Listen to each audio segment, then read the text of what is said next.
Maybe we could get started here. First of all, I'd like to thank you people for attending this seminar today. I know you all probably have busy schedules, and we appreciate you being here. Bob Watts, my partner, and I'm Bob Smithgall. If we haven't met, I think we've met all the people. Basically, we're going to describe the various purification systems that ECOsmarte offers, and we appreciate Barry and Larry coming in from out of town to do presentations on the systems. Just briefly tell you how we became involved in our distributorship with ECOsmarte. For about 2.5 years, I had a friend of mine, Doug Hufgut, that described the water purification system that one of his college friends put in his pool in Kansas City. And finally, last July, I decided that I would go ahead and put one in my pool. And I put it in the first week in July, and within 3 days, I had all the chlorine cleared out of my pool, and all the chemicals were gone. Never had to put another chemical or anything in my pool the rest of the summer. Never vacuumed it except to clean out leaves. So after a couple weeks, I went down and I was telling Bob about it, and he put one in his pool, and I had the same results. So we decided that maybe we'd look into setting up a dealership just for pool filtration systems. Well, Bob went out to Minnesota in December, and I'll let him describe how we became a distributor. At that point in time, we were just going to be a dealer for filtration systems. So I'm going to turn the meeting over to Bob, and he'll introduce our speakers and probably elaborate a little more on how we became a distributor for ECOsmarte. Great, thanks, Robert. Appreciate it. I want to echo Bob's remarks and thank all of you for attending. I know it's in weather like this, we're really appreciative that all you folks could come out. I don't know if it's a testimony to the relationships we've built over the years or if you guys had nothing to do today, but we really do appreciate you coming. Bob and I have been friends for 30-some years and have never been in a business venture together. So this is kind of new for us, although we've both been involved in a lot of other businesses separately. And so it's kind of exciting, and we've sort of developed a passion for this. As Bob described to you, this miraculous thing happened to his pool where he didn't need any chemicals anymore to operate his pool. And when he told me about it, I said, I don't buy it. You know, I don't get it. I've had a pool for 31 years, and I have my nightmares with chemicals like everybody else does. And you got to have your chlorine. I said, you got to have it. I didn't believe it. Well, we went ahead and I put a system in my pool, a little bit more elaborate than the one Bob put in. I put a programmable system in my pool, which produces the same results, but it's a little less day-to-day activity. And the results were wonderful. I don't use any chlorine, you know, and I still couldn't believe it a little bit myself. How does this damn thing work? So we decided to investigate a little further, and I went out to Minnesota and met with Larry Couture and his staff and spent 3 days in Minneapolis learning about the system.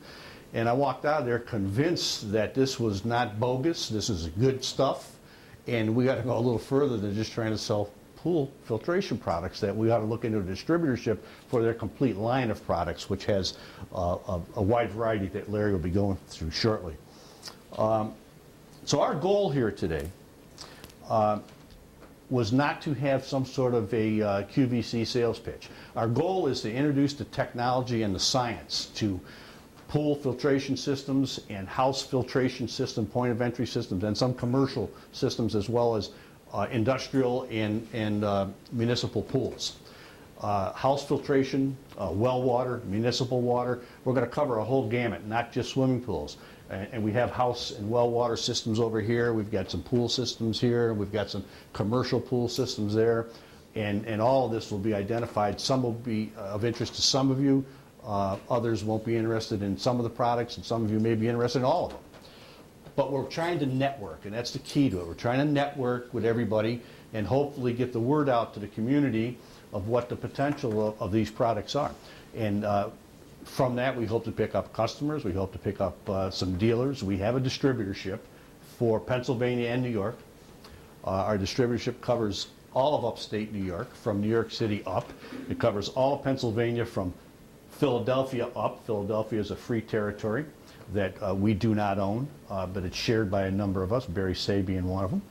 And we have quite a variety regarding dealerships. We already have a dealer set up in Fort Worth, Texas. We've been, Minneapolis EcoSmarte has been kind enough to allow us to set up dealers where there are no distributorships that have protected territories. So we've got a guy set up in Fort Worth, Texas already. He just spent 3 days in Minneapolis with Larry. So as you can see, we've developed a little bit of a passion for this, and we're getting educated as we go along.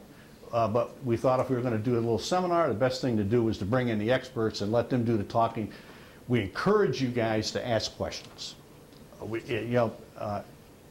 Don't feel bad about interrupting. If something doesn't make sense, please ask a question. Don't be embarrassed to ask it, because we're going to learn from this too. Because some of the questions you've got out there are ones that we haven't asked yet, because we haven't thought of them. So we're hoping that you folks can think of some.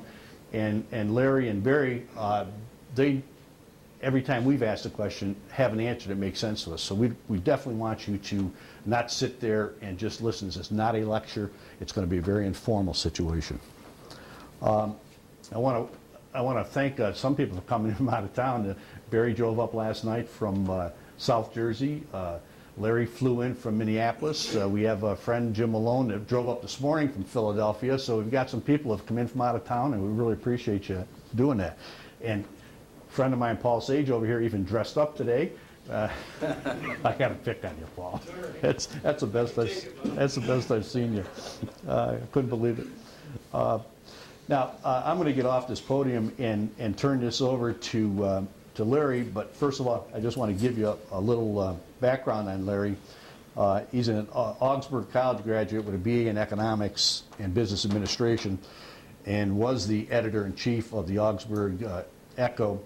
Has done Regents Faculty Personnel Committee work in Honors Department designee in Economics, and a Truman Scholar. He used to be a tech rep for the Pittman Company, a publishing system in Minneapolis, and then was a publisher of the Bloomington The Magazine, Adina Magazine, Health Smart, and Money Smart. Mobile Media, he was the chief operating officer for 125 publishers, and was awarded the Most Valuable Player Award in 1991. He comes from the publishing industry, and you're wondering how he got involved in this, and he's going to explain all that. And he's the founder and CEO of EcoSmarte, a water technology company specializing in non-chemical, non-salt purification systems. Having said that, I'd like to turn it over to Larry Couture, who is the CEO of EcoSmarte, and he's going to start on the whole process, and the rest of us will be chipping in a little later. Larry? Thanks. Thank you, Bob. You're welcome. Well, I'm duly impressed. I normally have only pool builders in the room or well drillers. This is the first time I've spoken to a mixed crowd, and Bob has shared, not only the diverse nature of some of the backgrounds here, but some of the particular strengths that he thinks come out of Binghamton. I affectionately told Bob that when I sold my publishing company to Mobile Media, and I started in New York, and it became the #1 region. It was in Binghamton, New York. And small world story, he went to high school, or my manager for New York State worked out of his house in Binghamton. We did quite well here, and I find it a small coincidence that we are gearing up here in New York and Pennsylvania out of Binghamton. I also love history, and this whole idea that I never knew that IBM started with time clocks. That doesn't get to the public schools in Minneapolis. They don't, they had a big computer. That's my image of IBM. So these businesses start and develop and go places that not necessarily anybody projected. When I left Mobile Media to start a custom publishing company where we do copywriting, photography, we print the whole catalog under one roof. And this guy comes wandering in from Minnesota, and he's invented thinks he's invented a chemical-free swimming pool. And that's a pretty interesting topic, but it's just another project in the flow of things at our business. And so we spent a year taking pictures writing copy. I'm thinking this is pretty big possibilities here if what he's saying is true. And at the point we're getting ready to print the project, he gives me some ridiculously large amount of money, like $30,000 or $40,000, and then he's to pay the balance of it when the printing is done.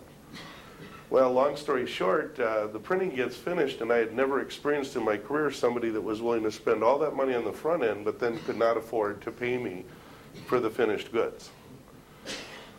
So we actually took his product, and on a trade-out basis, I put it in my stepfather's pool. He was firing pool services in California every other year, and my dad was having a dead fish smell on his spa. And so I just gifted out some products, and they're not entrepreneurial kind of people. My stepfather was the commander, or the XO, I guess they call it, of the San Diego Naval Base, and my dad's a land surveyor. They're not people that get excited about things. And then I took my worst salesperson, and I had him start calling people about whether they would like to look at a system that would not use chlorine in their swimming pool. And this is in 1994. So it's been a lot of years to get where we are today. But the idea of running a swimming pool without chemicals, or today we have to footnote that and say without salt, you know, is extremely sexy, but not necessarily credible when you first bring it up to people. So we enjoy the situation in this room of having 3 or 4 of the products where people have experienced them, and you don't have to necessarily go on what I say or what my brochure material. We have good printing at EcoSmarte. We did maintain the idea of doing good printing, but you know, what I'm saying is anywhere in the world, and we're now in 100 countries, we will run the pool without any regular chemical. All of the other products have evolved from the pool. A malfactual surgeon created the first house system and started to educate me that the salt is actually worse for you than the chlorine. And he wanted his family out of the salt as much as he had wanted our chemical-free pool. And so the first house systems were put on his properties. You know, he had a cabin with bad well water. He had city water with high chlorine. And so the product group has all come off of the swimming pool. The product advantage is that we generate oxygen from within the water. All of the other things are old technology, but our technology is we get O2 oxygen, a very large amount, from within the water. So the body oils, the suntan block, little kids peeing in the pool, adult men sweating the exact same consistency of uric acid into the pool, all of these things are handled by the oxygen. In our chamber, and you're certainly during the breaks and afterwards able to look at this, we have oxygen and copper. The copper is old technology. It's developed in Minnesota. It was how we purified drinking water in the Apollo space program.